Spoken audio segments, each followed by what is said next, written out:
Mesdames et messieurs, bonsoir. Merci de vous joindre à nous pour ce nouveau numéro de l'Échiquier international consacré aujourd'hui à l'Union africaine, ou plus précisément au 48e ou à la 48e session du Conseil exécutif de l'UA, une session qui abordera les défis sécuritaires, politiques et de développement les plus urgents pour l'Afrique et procédera également à l'élection de représentants aux instances de cette organisation. Tout de suite, les développements.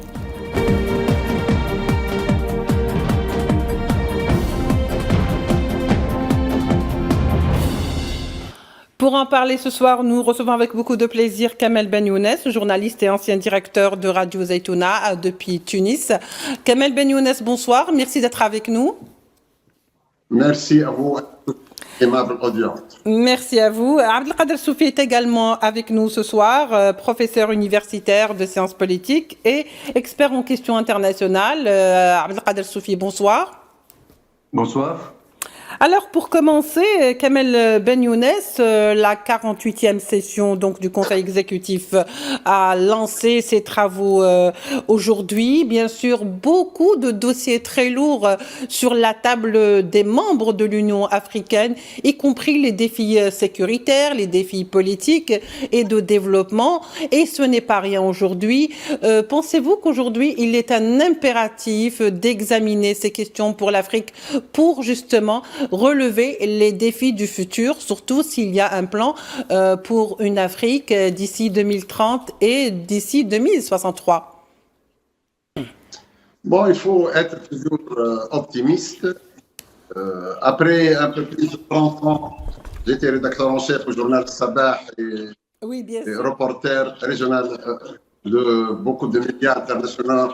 Et avec cette qualité, j'assistais à beaucoup de sommets africains et de réunions des ministres des Affaires étrangères, des ministres économiques africains et même passage de l'OUA à l'Union africaine, à Tripoli, à Bastata, puis surtout à Sirte pendant une dizaine d'années, puis dans d'autres capitales africaines, du Cap Town, au Sénégal et en Afrique du Nord. On doit rester optimiste, mais malheureusement, selon les indices économiques, le taux d'échange entre les pays africains, il y a encore plus de slogans que de réalité.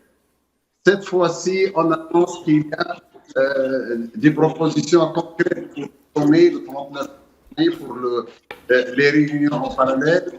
Il y a le problème de l'eau, de la stabilité, la croissance économique, la complémentarité des pays africains, dans une conjoncture où les pays africains insistent pour avoir leur place dans le Conseil de sécurité comme membre permanent. Dans cet ordre mondial, après ce qui s'est passé entre l'Afrique du Sud et Washington. Donc, on doit être optimiste, on doit soutenir les efforts, ce qui fait les commissions économiques, sociales, le comité exécutif, les ministres des Affaires étrangères, les ministres de l'économie et des finances. Mais il faudrait suggérer aux chefs d'État, aux chefs de gouvernement africains à être plutôt, à travailler plus rapide. On voit que maintenant, le monde passe par une période de transition. Il y a une crise dans les relations Union européenne-États-Unis. Il y a une crise entre les pays du G20, comme on l'a vu dans la réunion de Cape Town. Maintenant, ce sommet à Addis Ababa, c'est encore un espoir. Mais pour être pragmatique et réaliste, les recommandations des think tanks, des centres d'études stratégiques auxquels nous avons assisté pendant plus que 30 ans, auxquels les officiels avaient assisté et avaient fait des recommandations concrètes à partir d'Alger jusqu'à Cape Town, de Tunis jusqu'au Sénégal et jusqu'en Somalie. Très bien. On attend pour que ce sommet d'Addis Ababa profite de cette conjoncture internationale où il y a une nouvelle dynamique du Canada, de l'Amérique latine, en Europe, en Afrique et dans les pays de l'Asie, la création d'un espace économique maintenant euro-asiatique. Tout le monde parle d'une coopération avec l'Afrique, le Japon, l'Inde, la Chine. Et en mars de ce sommet, il y aura un mini-sommet Afrique-Italie. Il faut suggérer que pour les États africains, très bien. On va revenir vers davantage la complémentarité et une action commune plus concrète dans les dossiers économiques, le développement, d'environnement, le problème de l'eau qui est dans l'ordre du jour, la stabilité, pour que l'Afrique devienne un acteur, pas seulement une région qui subit la compétition entre les superpuissances mondiales. Très bien, Kamel Ben Younes, on va revenir justement sur comment et de quelle manière l'Afrique compte justement devenir un acteur mondial plus qu'un acteur observateur. Abdelkader Soufi, aujourd'hui, il y a des défis. Cette session se présente dans une conjoncture assez particulière, assez tendue, voire délicate sur le plan donc mondial, sur le plan stratégique et géostratégique. Quel rôle aujourd'hui peut ramener cette locomotive africaine comme valeur ajoutée à ce qui se prend comme décision dans ce monde? Oui, en fait, ce sommet de 2026 représente une période charnière pour l'Afrique notamment, donc avec des enjeux assez conséquents quand on considère donc le problème démocratique, les crises internes, les guerres qui ne cessent pas, aussi donc le problème du terrorisme, le problème du développement et surtout la mise en place et l'exécution de l'agenda de l'Afrique 2060.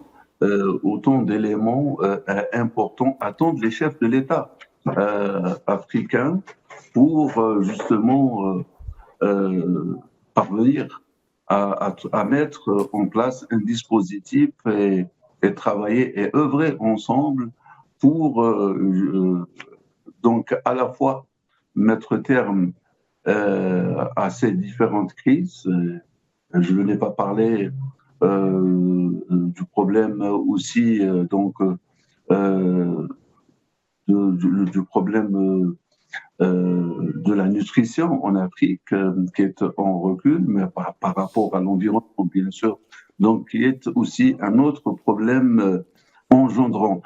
Quand vous remarquez qu'il y a une série d'anneaux de crises liés les uns aux autres et qui ont un effet domino, et aujourd'hui, ce sommet donc est un défi pour les chefs d'État afin qu'ils puissent trouver les meilleures solutions et mettre en place une stratégie dans la continuité de ce qui s'est fait, mais surtout poser le bon diagnostic et mettre en place la meilleure façon d'y remédier. Oui, Kamel Ben Younes, donc c'est un sommet, c'est au fait aujourd'hui la réunion des experts et les préparations pour le 39e sommet. Tout ça, ça rentre dans un contexte où on est en train de préparer quelque part l'Afrique à faire face à ses propres défis, les enjeux qui s'en suivent, surtout sur le plan sécuritaire, la lutte antiterroriste, des groupes armés qui prolifèrent donc en Afrique, donc qui touchent plusieurs pays, pas seulement l'Afrique subsaharienne. Aujourd'hui, est-ce qu'on peut dire que l'approche de l'Algérie est très présente au sein de cette 48e session? Oui, certainement. Et on insiste sur le fait que l'Afrique, depuis les années 50, a joué un rôle important à l'échelle mondiale des années 60 pour encourager, pour concrétiser le phénomène d'indépendance, encourager la création indépendante, encourager les mouvements de libération. L'Afrique avait joué un rôle déterminant dans le groupe des 77 à partir d'Alger. La diplomatie algérienne était depuis 70 ans à ce niveau.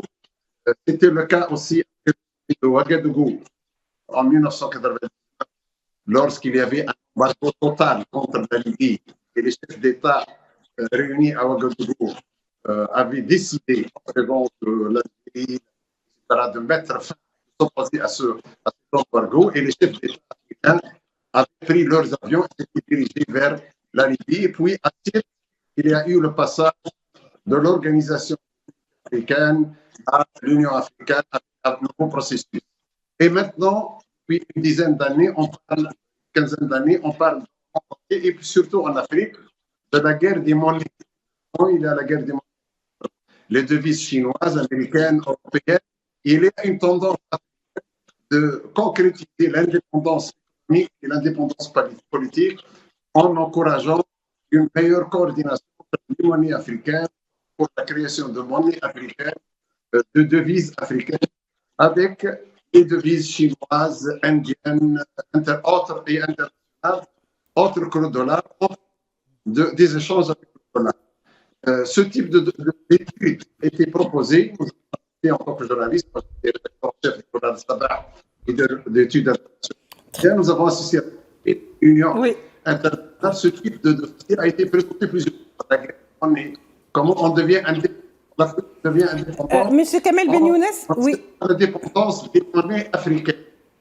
On va revenir vers vous, juste le temps peut-être de rendre le son plus audible. Kamel Ben Younes, désolé, je mets juste de temps, j'espère, d'arranger la connexion avec vous. Abdelkader Soufi, finalement, l'approche algérienne, comme je le disais tout à l'heure à Kamel Ben Younes, elle est très présente dans, par exemple, l'expérience dans la lutte antiterroriste, ce qu'on appelle les défis sécuritaires, les défis politiques, et même les revendications qui ont été fournies, et si vous voulez, pour lesquelles l'Algérie a plaidé, par exemple, la réforme des Nations Unies et la réforme aussi par rapport à la représentativité africaine au sein des Nations Unies. Voilà des points qui ont été examinés, qui seront examinés ces 3 jours jusqu'au sommet.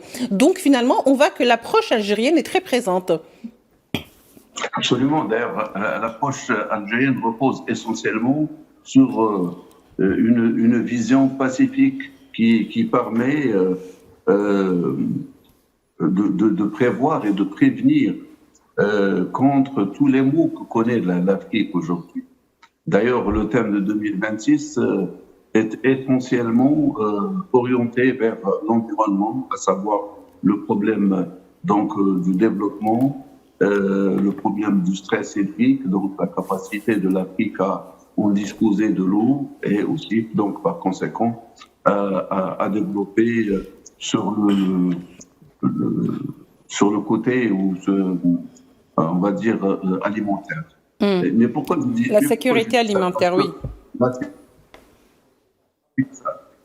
que la projection de l'Algérie, elle envoie la stabilisation des populations et permettre justement le développement local et un développement durable qui ferait objet de haies entre les populations, entre les États et l'extrémisme, le terrorisme, le crime organisé. Et c'est justement l'approche sur laquelle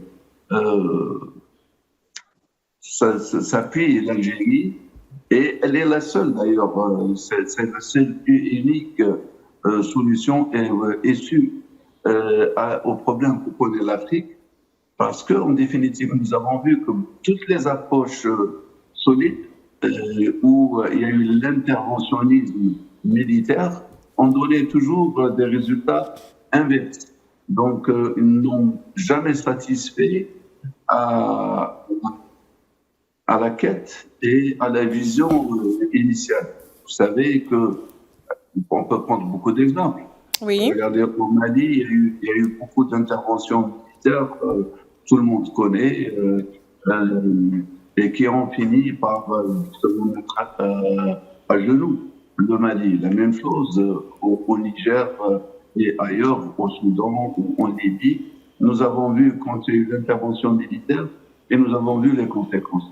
Seule l'approche de réconciliation qui s'appuie sur le développement et la création de richesses et l'intégration telle que la ZLECAf, par exemple, donc à travers laquelle on peut faire une intégration totale entre les États africains. Les Africains se parlent et échangent leur expérience et se font des échanges économiques et commerciaux. Et ce n'est que comme ça qu'on peut réellement arriver à une fin et à atteindre les objectifs intermédiaires jusqu'à l'objectif final de 2063. Oui, je ne sais pas si Kamel Ben Younes est toujours avec nous. Kamel Ben Younes, alors les ministres discuteront certes de plusieurs aspects, des défis sécuritaires, comme le disait tout à l'heure Abdelkader Soufi, du développement, et surtout parce que ça rentre dans le cadre du NEPAD effectivement, et que il s'agira aussi d'établir un rapport de participation de l'Union africaine lors du G20. Justement, selon vous, aujourd'hui, quelle est la force de frappe des membres de cette Union africaine face au G20 aujourd'hui et quelles seront les propositions qui seront soumises? Oui, bien sûr, c'est très important pour revenir juste en deux mots sur les propositions algériennes et l'apport de la diplomatie algérienne. Alger et la profondeur stratégique de cette Union africaine et l'Union africaine et la profondeur géostratégique de la grande Algérie qui a des pays voisins de tout genre, des pays arabes, des pays non arabes, des pays musulmans, des pays non musulmans. Donc, à Addis Abeba, il y a maintenant des projets entre les ministres, entre les technocrates, puis seront devant les chefs d'État, plusieurs thèmes, donc la stabilité, le développement, le problème de l'eau, l'environnement, puis les instances internationales, y compris l'ONU, et le G20, enfin comme mécanisme international, c'est pas une instance onusienne, mais le G20, donc ce sommet aura son mot à dire et la nouvelle présidence de l'Union africaine prévoit jouer un rôle actif dans cette conjoncture où il y a, comme vous le savez, tout le monde est en train de suivre, des tentatives d'envahir un peu la Corne d'Afrique. L'entité sioniste est en train d'intervenir dans l'est de l'Afrique, dans la Somalie. Il y a des tentatives de déstabilisation de certains pays africains à travers des interventions, des ingérences sécuritaires et encourageant le terrorisme, la contrebande, etc. Mais en même temps, en manipulant le problème de l'eau des grands fleuves de l'Afrique.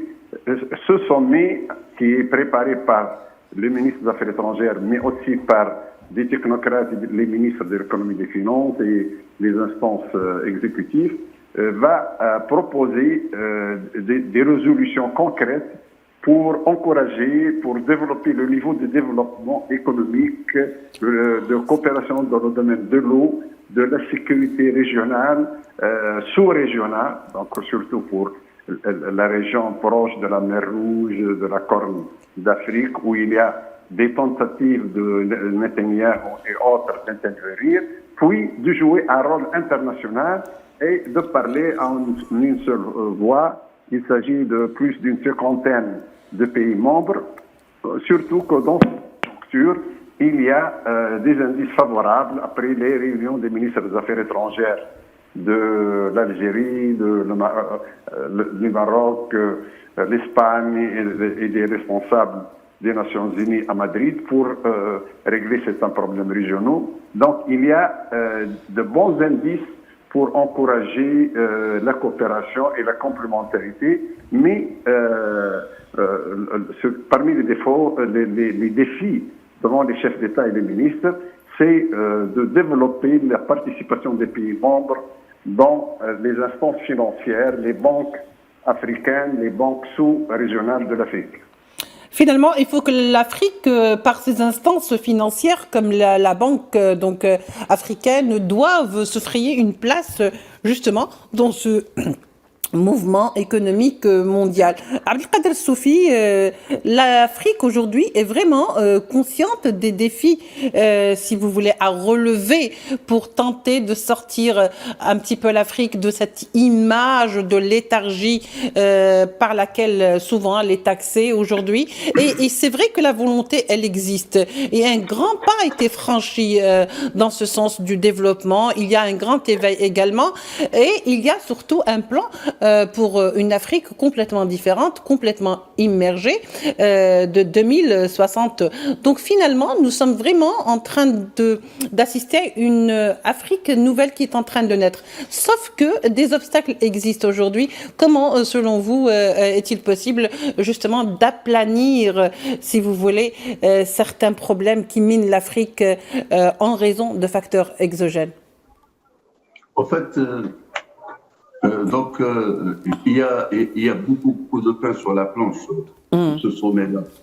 Et on veut en faire justement des divergences ou des problématiques, les transformer en levier de paix et de coopération plutôt que de source de conflit. Donc, il y a la sécurité hydrique dont on a parlé, il y a la santé aussi et la nutrition qui sont des sujets assez importants. Et donc, c'est un événement parallèle qui est dédié à la survie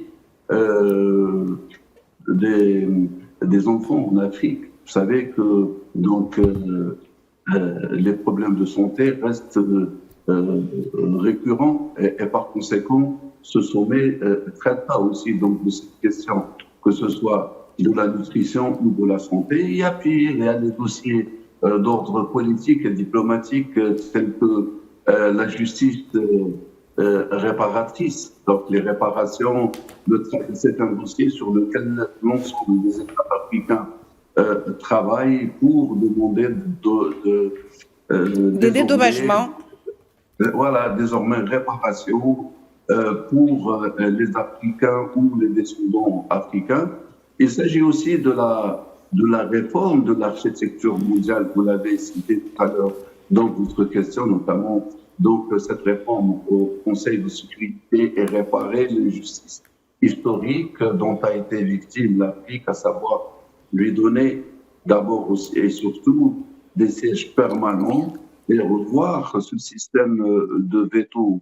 Est-ce qu'il sera donc pour tous ou outrepasser ce veto, à moins que on devrait donc exprimer le poids de l'utilisation de ce veto. Et puis, il y a la gouvernance de l'IA. Donc, vous savez, le sommet évalue donc la mise en œuvre de la sécurité africaine sur l'intelligence artificielle et bien sûr la cybernétique. Nous sommes c'est le cinquième espace de guerre aujourd'hui. Il y a le problème récurrent qui est la paix et la sécurité dont on a parlé et surtout donc, comment faire face aux différentes menaces. Merci. Surtout, oui. Je vous en prie. Mais allez-y, vous pouvez juste continuer cette dernière phrase. Alors, surtout, donc, comment œuvrer ensemble à mettre terme aux facteurs exogènes, comment les chasser, et par conséquent aussi, donc, faire la guerre ou définitivement au terrorisme et l'extrémisme. Et en finir avec. Merci beaucoup, Abdelkader Soufi, vous êtes professeur en sciences politiques. Merci, Kamel Ben Younes, journaliste et directeur également de Radio Zaytouna. Merci à vous de nous avoir suivis. On se retrouvera demain pour un nouveau numéro. Au revoir.